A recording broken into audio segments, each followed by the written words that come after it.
আমরা সেই দেশে বাস করি যেখানে রেপিসা রাস্তায় ঘুরে বেড়ায়, কোটি কোটি টাকার প্রতারকেরা জামিন পায়, কোন মানুষকে হত্যাকারী স্বাধীনভাবে চলে, আর সামান্য পথের কুকুরদের রাস্তায় থাকতে দেওয়া হয় না। তারা নাকি সমাজের প্রতি ক্ষতি করে। তবে সত্যিই কি তাই? এই দেশে বিচার কোথায়, যেখানে মানুষের নিরাপত্তা, শান্তি খোঁজা হয়, কিন্তু বাস্তবে দেখা যায় ধর্ষণ, হত্যাকাণ্ড, প্রতারণা।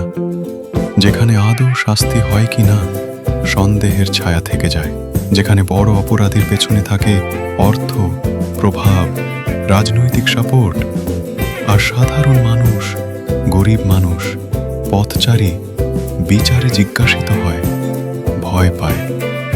এবং একই সময়ে আমাদের রাস্তায় ঘুরছে শুধু মানুষই নয়, পশু তো রয়েছে।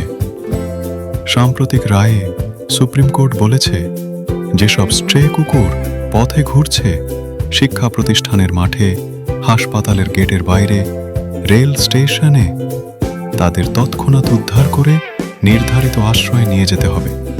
চিকিৎসা, স্টেরিলাইজেশন, টিকার ব্যবস্থা করতে হবে। কোর্ট আরও বলেছে, সাধারণ এলাকায় রাস্তায় খাওয়ানো অনুমোদিত হবে না।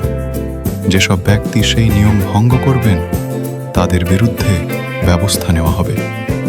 এছাড়া পশুর কারণে সড়ক দুর্ঘটনা, জননিরাপত্তা হুমকিতে পড়েছে, এই উদ্বেগও উল্লেখ করেছে তারা। তাহলে প্রশ্ন হলো, আমরা সেই দেশে কিভাবে বাস করি যেখানে মানুষের প্রতি অপরাধ হলে বিচার কি দ্রুত হয়, মানুষের নিরাপত্তা কি নিশ্চিত, আর পশুপক্ষের ক্ষেত্রে রাস্তায় থাকা, খাওয়ানোর অধিকার কি রয়েছে?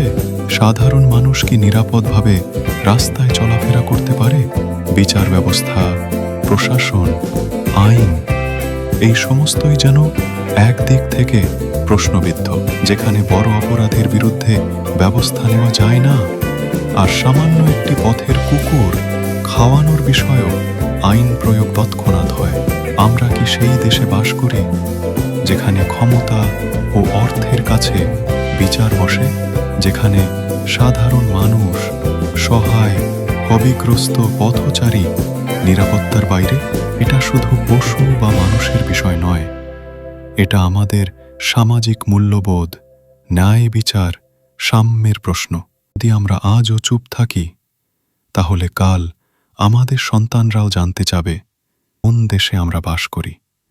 উত্তর আমাদের দিতে হবে, একসাথে, সৎভাবে, ভয় ছাড়াই।